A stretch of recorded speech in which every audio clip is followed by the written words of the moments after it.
Hola, buen día, ¿cómo les va? Gracias por sintonizarme, bienvenidos nuevamente a mi canal.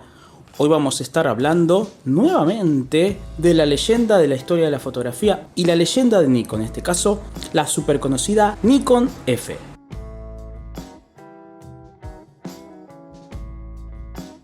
Seguramente ustedes ya vieron que yo ya tengo un video sobre la Nikon F, es un video bastante viejo.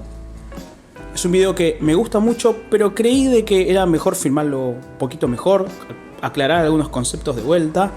En esas épocas filmaba un poquito bastante peor y con una luz bastante pobre, y creo que no pudieron apreciar muchos detalles de la cámara, por lo que ahora voy a hacer una especie de resubida y les voy a comentar de cero nuevamente por qué esta es una de las cámaras más importantes de la historia. Primero que todo, vamos a empezar con la historia del modelo. La Nikon F fue la primera cámara reflex de Nikon. Nikon ya producía cámaras, pero eran cámaras telemétricas. Esta fue la primera reflex de Nikon y empezaron, pero con todo. Empezaron con un producto totalmente premium, que era casi inusual en la época para un fabricante japonés. Cuando uno pensaba en reflex, pensaba en Alemania, pensaba en Exacta, pensaba en otras marcas. Como les decía, la primera cámara reflex de Nikon se produjo desde 1959 hasta 1973. Atención al detalle del año 73, porque en el año 71 salió la Nikon F2, que fue la cámara, digamos, que la sucedió. Una versión bastante mejorada en base del espectacular chasis de esta. Pero sin embargo, durante esos dos últimos años se fabricaron a la par.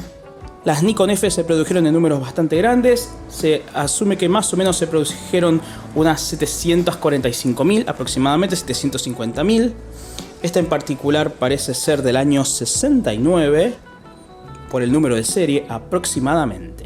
Volviendo al tema, yo acabo de decir una afirmación bastante audaz de que es una de las cámaras más importantes de la historia. Yo la considero a esta cámara en mi top 3 personal de las cámaras más importantes de la historia. A esta, a la Hasselblad 500C y a la Leica M3. ¿Es arriesgado? Sí, pero les voy a explicar por qué. Muchos dicen de que es realmente importante históricamente porque es una cámara que innovó totalmente en la historia de la fotografía, trajo muchas mejoras, más en el ámbito de las cámaras y en el ámbito de las reflex. Pero también muchos detractores van a decir de que son mejoras que ya estaban en otras cámaras. Y los dos tienen un poco de razón.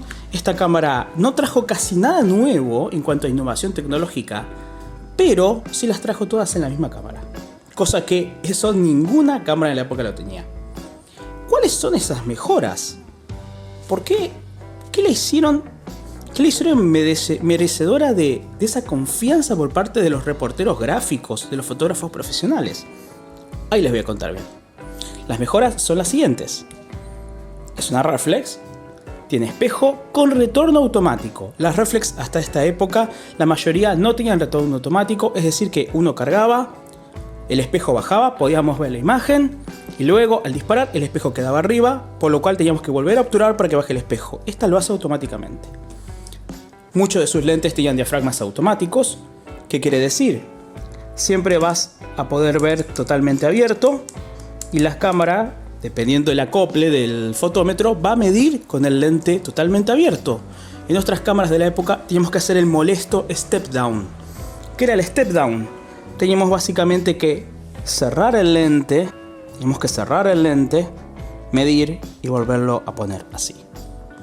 Hasta que sacábamos, era bastante molesto. Visores intercambiables, pantalla de enfoque intercambiable, posibilidad de agregarle otros backs, posibilidad de agregarle motores de arrastre y posibilidad de agregarle otros accesorios. O sea, trajo realmente muchas innovaciones. Canon llegó un poquito tarde a la fiesta, sacó su primer cámara también reflex, creo que era la RP, que es una cámara que era, casi podíamos decir, era bastante similar en cuanto a la calidad, una cámara de muy alta calidad, pero con un avance un tanto extraño, y llegó justo después de la revolución que empezó Nikon, y fue una cámara que fue prácticamente olvidada. Mientras que la Nikon F empezó a subir su fama, la Canon quedó olvidada y pasaron a otra cosa literalmente. Yo creo que Canon realmente recién alcanzaría el nivel de la F con la Canon F1, ya en la época casi del comienzo de la F2. Ya le dieron todos esos años de ventaja a Nikon, que luego Canon eventualmente recuperó con otras cámaras. Vamos a comentar un poco de la historia de esta cámara. Históricamente, esta es una cámara también importante por el contexto en que se la usó. Esta fue una cámara que ganó bastante relevancia en cuanto a la guerra de Vietnam. Cuando uno ve una película de Vietnam, o asocia la guerra de Vietnam y a los reporteros gráficos de la época, a los corresponsales de guerra, ve una Nikon F o una Leica. O una Nikormat en todo caso, en Apocalypse Now, en Full Metal Jacket. Le voy a poner imágenes de ambas películas, pero fueron cámaras que se hicieron bastante conocidas en cuanto a las películas porque fueron usadas en la vida real. Por ejemplo, además salvaron vidas. Una Nikon F, en este caso la usada por Don McCullin, le salvó la vida cuando en una emboscada del Vietcong los tirotearon. Él llevaba su cámara creo que al cuello, estaba arrastrándose y la cámara paró el balazo. Paró un balazo de fusil, está en un museo esa cámara, una Nikon negra, una Nikon F negra, y pueden ver que tiene literalmente un agujero gigante, pero le salvó la vida literalmente. ¿Por qué lo usaban los reporteros? Porque era una de las primeras reflex que había en esa época, que era una cámara totalmente confiable y más dura que una telemétrica, como una Contax o una Leica, que eran cámaras muy sofisticadas, muy buenas, pero que en las condiciones de humedad, en las condiciones de temperatura en las que había en la jungla, esta es una cámara muchísimo más robusta. Esta es al día de hoy una cámara robusta y les digo que me resulta muy raro ver una Nikon F que no ande. Esta cámara tiene 51 años y se siente poderosa como el primer día. Esta cámara vino con un gran número de accesorios. Los visores que tiene este es el visor simple. Es quizás el visor más buscado porque es el visor que la hace más bonita, pero este visor no tiene fotómetro. La cobertura de la pantalla de enfoque y de los visores era de 100% y tenían pantalla partida todas, excepto alguna pantalla de enfoque muy especial, pero tener pantalla partida y 100% de cobertura era algo realmente raro. Nikon introdujo también un fotómetro de selenio que es bastante raro, muy raro de ver, yo nunca vi uno en persona, pero que a partir de 1962 introdujo el visor llamado Photomic, que era un visor gigante con una F acá.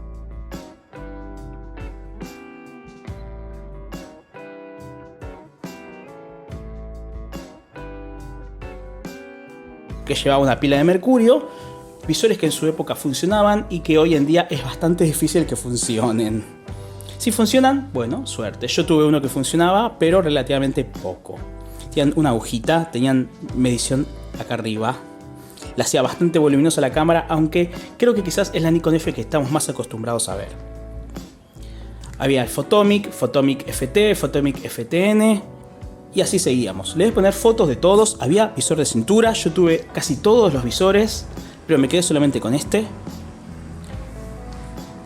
Y por último, Nikon introdujo bastantes mejoras internas hasta que llegó la época de su reemplazo por la F2. La F2 ya es una cámara que, si bien es muy parecida, es una F mejorada, que la velocidad va no solamente desde 1000, llega hasta 2000. Ya no tiene el back intercambiable atrás, o sea, no tiene el back que se sale todo entero, que ahora les voy a mostrar, sino que se abre normalmente. Sigue teniendo backs intercambiables, pero es diferente el sistema. Pero sin embargo se produjeron durante 2 años a la vez. Y acá es cuando el último ejemplar de los últimos 2 años de producción de esas Nikon se les suele decir Nikon F Apollo. Y suelen ser cámaras más caras. ¿Por qué Apollo? ¿Qué tiene de especial esas Nikon F?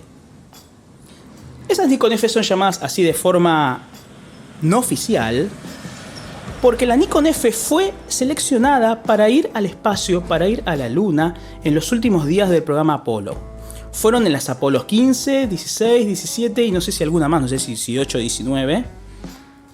Les voy a poner abajo si me equivoco, como siempre. Pero fueron seleccionadas. El equipo de Nikon produjo una cámara para ser llevada al espacio, que obviamente no era una Nikon común y corriente, era basada en este modelo, pero con ciertas mejoras. Pero era básicamente un trabajo por encima de este modelo. y fueron al espacio en esas misiones, anduvieron muy bien. Pero por eso las cámaras de esa época se les decía Apolo. La única diferencia es que el autodisparador es totalmente el nuevo disparador del F2, se le nota la forma y que esta palanca está recubierta de plástico y que puede tener alguna de las mejoras internas que agregó Nikon en los últimos días de producción. Básicamente eso. Si ustedes compran el Nikon F Apollo, les aseguro que no fue al espacio. No fue al espacio. Y si fue al espacio no vale 200, 300 dólares. Es una cámara que vale muchísimo más. Ya concluida con la fama de esta cámara, siempre fue una cámara muy querida por todo el que la usó. La Nikon F2, que fue su sucesora, se convirtió en una cámara para muchos considerada hasta hoy en día la mejor cámara mecánica que haya existido en cuanto a reflex. Así es. Incluso cuando salió la F3, la gente miraba de costado la F3 porque la F2 era el tanque mecánico, era realmente la cámara que no se le podía mejorar casi nada. Así que bueno, vamos a hablar por último, que ya les hablé bastante de la parte histórica, este video me va a quedar súper mega largo. Vamos a hablar de cómo funciona la cámara. Esta cámara puede aceptar cualquier lente Nikon que tenga anillo de diafragma. Si tenemos un visor Photomic, tenemos que enganchar las orejas de conejo. Era un sistema muy molesto.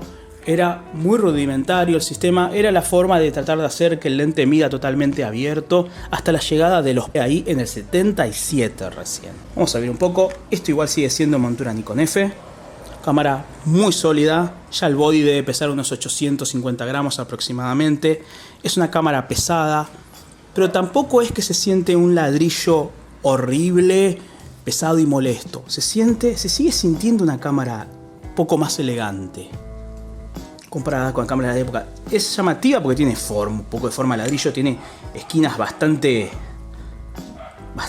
que terminan en ángulo. Tenemos autodisparador, vamos a ver cómo funciona. Podríamos elegir varias posiciones.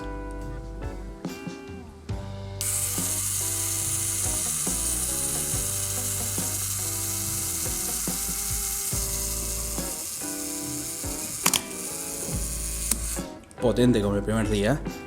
Teníamos previsualización de profundidad de campo, que movía esta leva. Teníamos bloqueo de espejo, que lo dejábamos ahí y al momento de disparar ya quedaba ahí arriba. El bloqueo de espejo era necesario porque los ojos de pez de esta época eran invasivos, se metían casi hasta la cortina. Ya luego hablaré de la cortina.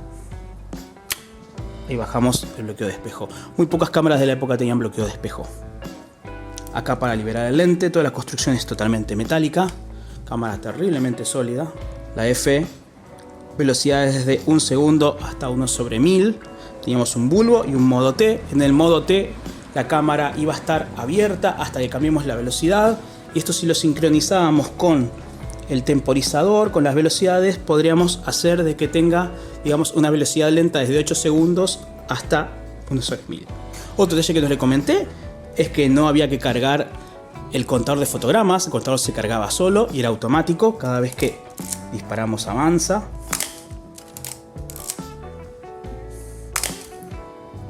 Teníamos un modo de avance y un modo de rebobinado. Cuando queremos rebobinar cambiamos a la R, porque esta cámara al sacarse todo el back no tenemos que presionar un botón. Tenemos acá la perilla de rebobinado. Y acá arriba va un accesorio para ponerle flash. Y tenemos acá conexión de flash. Esto es para retirar los visores. Okay, ahora se los voy a retirar, les voy a mostrar la pantalla. Se retira muy fácil. Este es uno de los visores más buscados. Acá la tenemos con su hermosa pantalla de enfoque, que también la podemos cambiar. Número de serie. Vamos a volverla a poner el visor.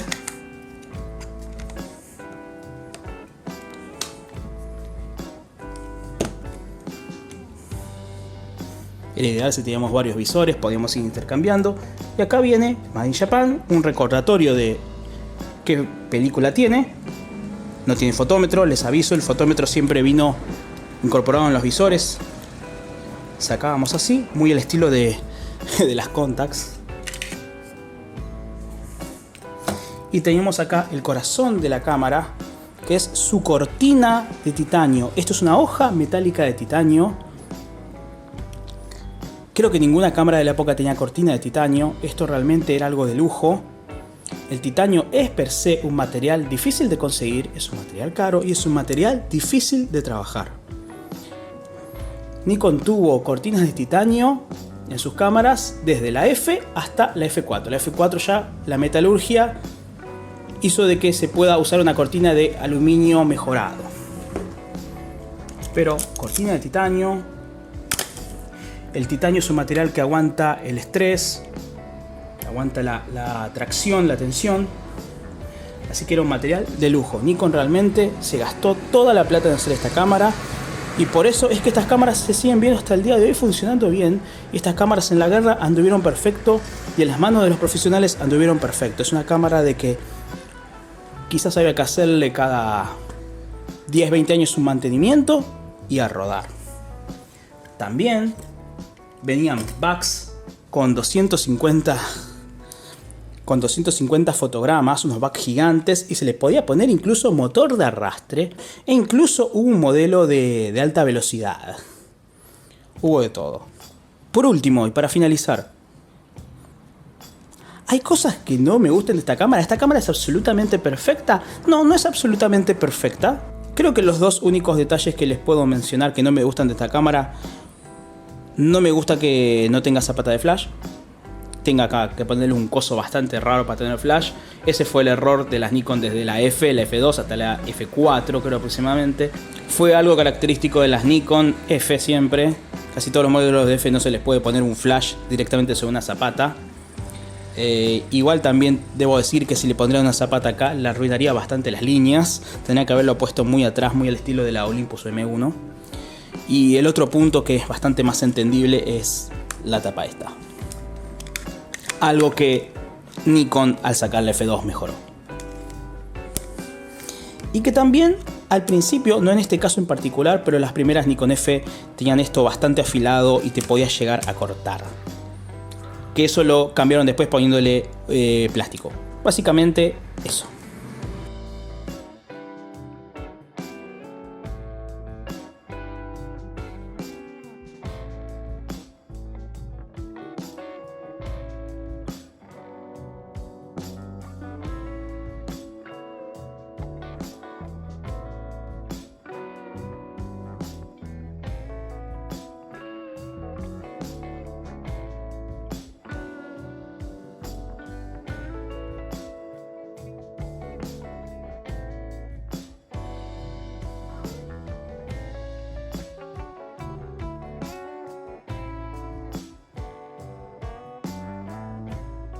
Esta cámara realmente hizo asustar a Leica.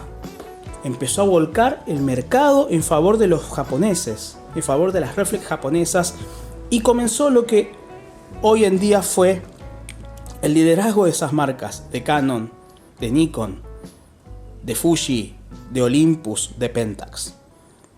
Es una cámara histórica también en ese sentido, que le abrió el camino a otras y popularizó a la reflex como una cámara en sí, como un sistema. Por su sistema, por su dureza, por lo que implicó históricamente, esta considero que es quizás la cámara más importante. Les dejo un saludo muy grande, los invito a que se suscriban a mi canal si no están suscriptos, a que le den like y a que compartan.